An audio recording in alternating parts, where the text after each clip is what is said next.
Magandang araw po muli sa atin mga sir at welcome back po sa King Channel. At ngayon po ay isi-share ko lamang po sa inyo itong diagram po na ito na in-install ko po sa Honda Click B2. Yan po, version 2. Ito pong diagram na ito ay dual contact horn with passing po. Yung kanyang mini driving light po ay 4 wires po at 20 watts. Yan po. Tapos, magagamit po natin yung isang stock horn at saka yung loud horn using hollow switch po yung kanyang selector. Yan po. Dito po sa diagram na ito, o ginawa ko dito sa Honda Click, ang ginamit ko pong relay ay Denso relay. Yan po.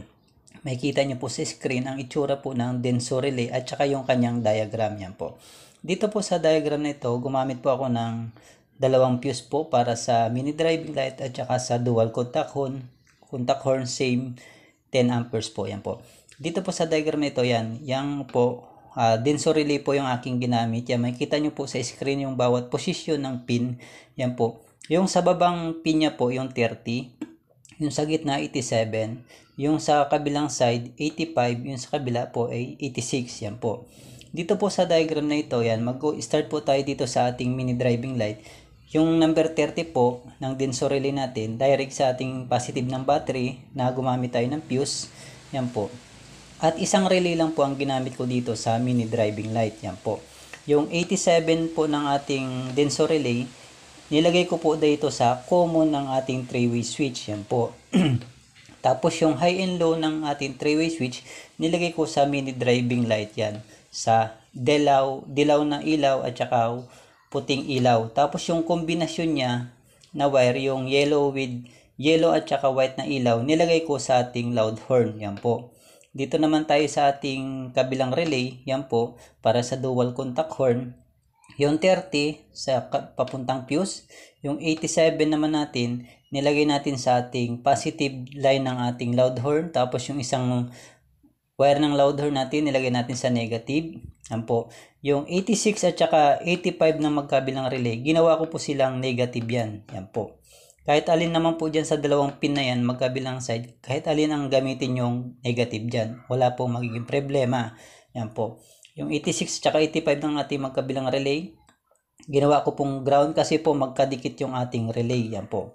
Tapos yung 85 natin ng kabilang relay, galing po dito yan sa ating hollow switch sa NO. Yan po. Sa ating hollow switch, yan po, may letter C, common, NO normally open, NC normally closed. Tapos may negative at positive na wire dyan. Yung negative sa negative, tapos yung positive ACC wire para umiilaw kaagad yung ating hollow switch. Yan po. Dito sa ating stock horn, kapag Honda Click po ang inyong gagawin, dito po sa aking ginawa, yung light green wire po yung aking kinat. Yan po. Pero hindi ko pa siya totally na kinat yan. Naglagay ako ng pin dito sa hinugot ko, tapos nagtap lang ako ng wire dyan para hindi ko puputulin yung linya ng light green. Yan po. Kung sa inyo naman gusto nyo ikat nyo po yung light green. Tapos kapag nakat nyo yung light green, yung papuntang harness, ilagay nyo sa C ng ating hollow switch. Tapos yung kaputol ng ating wire na light green, yung papuntang stock na busina, ilagay nyo sa NC ng ating hollow switch. Tapos yung NO papunta sa relay natin sa number 85. Yan po ang diagram niyang ginawa ko dito sa Honda Click. Yan po.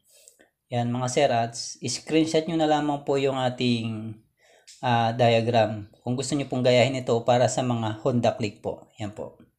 At ito po yung kinalabasan ng aking itong diagram na ito. Yan, check nyo po mga sir.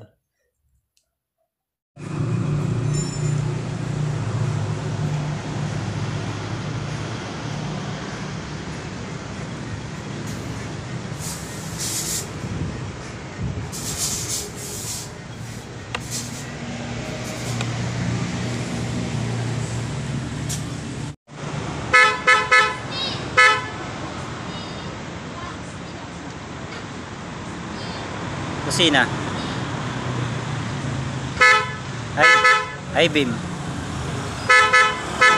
Stock. Yung pindot yung stock ng busina. Tapos yung loud horn.